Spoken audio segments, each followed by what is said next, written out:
ರಾಜ್ಯಪಾಲರಿಗೆ ಈಗಾಗಲೇ ಮನವಿ ಕೊಟ್ಟಿದ್ದಾರೆ. ನಾವು ಕೂಡ ಸ್ವಾಗತ ಕೋರ್ತೀವಿ. ನಾವು ಮೊದಲಿಂದ ಹೇಳ್ತಾ ಇರೋದು ಅದನ್ನೇ, ಯಾವ ತನಿಖೆ ಆದರೂ ಮಾಡಲಿ, ಲ್ಯಾಂಡು ಮಾಲೀಕರು ಎಲ್ಲರೂ ಕೂಡ ಓಪನ್ ಆಗಿ ಹೇಳ್ತಾರೆ, ಯಾವ ತನಿಖೆ ಆದರೂ ಮಾಡಲಿ, ಇದರಲ್ಲಿ ಏನು ಅಕ್ರಮಗಳಾಗಿಲ್ಲ. ಏನಾದರೂ ಅಕ್ರಮ ಆಗಿದ್ದರೆ ಅವ್ರು ಬೇಕಾದ್ರೆ ಏನು ಬೇಕೋ ಅದನ್ನು ಕೋರ್ಟ್ ಏನು ಕ್ರಮ ತೊಗೊಳ್ಳಿ ಅಂತಬಿಟ್ಟು ಹೇಳಿದ್ದೀವಿ. ಇವತ್ತು ನಾನು ಏನು ರಾಜ್ಯಪಾಲರಿಗೆ ದೂರನ್ನು ಕೊಟ್ಟಿದ್ದಾರೆ, ಇದನ್ನು ಪರಿಶೀಲನೆ ಮಾಡಿ ಅಂತ ಕೊಟ್ಟಿದ್ದಾರೆ. ಖಂಡಿತವಾಗಿ ಸ್ವಾಗತ ಕೊಡ್ತೀವಿ. ಪರಿಶೀಲನೆ ಆಗಲಿ. ಏನು SIT ಮಾಡಿದ್ದಾರೆ, SITನಲ್ಲಿ ಕೂಡ ತನಿಖೆ ಆಗಿ ವರದಿ ಬರಲಿ. ಜನಕ್ಕೆ ಏನು ಇದರಲ್ಲಿ ಸತ್ಯಾಂಶ ಇದೆ ಅಂತಂದ್ಬಿಟ್ಟು ತೋರಿಸೋಂಥದ್ದಾಗಬೇಕು.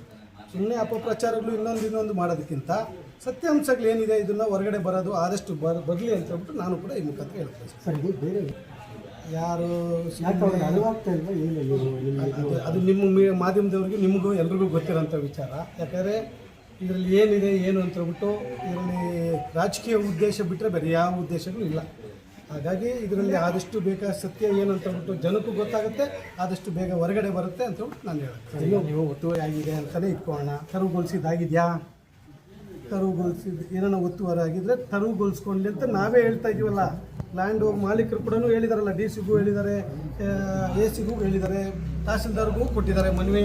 ಯಾವುದಾದ್ರೂ ಒತ್ತುವರಿ ಆಗಿದ್ದರೆ ಅವರು ಮುಲಾಜಿಲ್ಲದೆ ತೆರವುಗೊಳಿಸ್ಕೊಂಡು ಅವರು ಸರ್ಕಾರಿ ಜಾಗ ಅವ್ರದ್ದು ಏನಿದೆಯೋ ಸಂಬಂಧಪಟ್ಟಿದ್ದು ವರ್ಷಪಡಿಸ್ಕೊಳ್ಳಿ ಅಂತ ಹೇಳಿದ್ದಾರೆ. ಅದ್ರ ಬಗ್ಗೆ ಯಾಕೆ ತಲೆ ಕೆಡಿಸ್ಕೊಬೇಕು? ಪ್ರಾಣ ಬೆದರಿಕೆ 51 ಎಕರೆ ಹಿಡಿವಲಿ ಜಮೀನು.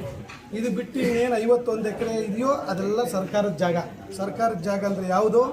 30 ಎಕರೆ ಕೆರೆ, 25 ಎಕರೆ ಒಂದು ಕೆರೆ, 5 ಎಕರೆ ಒಂದು ಕೆರೆ, ಇನ್ನು ಉಳಿದಿರೋಂಥದ್ದು ನೀರು ನಿಲ್ಲಂಥ ಪ್ರದೇಶ, ರಾಜಕಾಲುವೆಗಳು, ನಕಾಶೆಗಳು. ಒಂದು ಊರು ಅಂದಮೇಲೆ ಪ್ರತಿಯೊಂದು ಇದೆಲ್ಲ ಇರುತ್ತೆ. ಹಾಗಾಗಿ ಅದೆಲ್ಲ ಸರ್ಕಾರದ ಸೊತ್ತು. ಸರ್ಕಾರದ್ದು ಸೊತ್ತಿರೋದ್ರಿಂದ ಅವ್ರು ರಕ್ಷಣೆ ಮಾಡ್ಕೊಳ್ಳೋದು ಅವ್ರ ಜವಾಬ್ದಾರಿ. Thank you.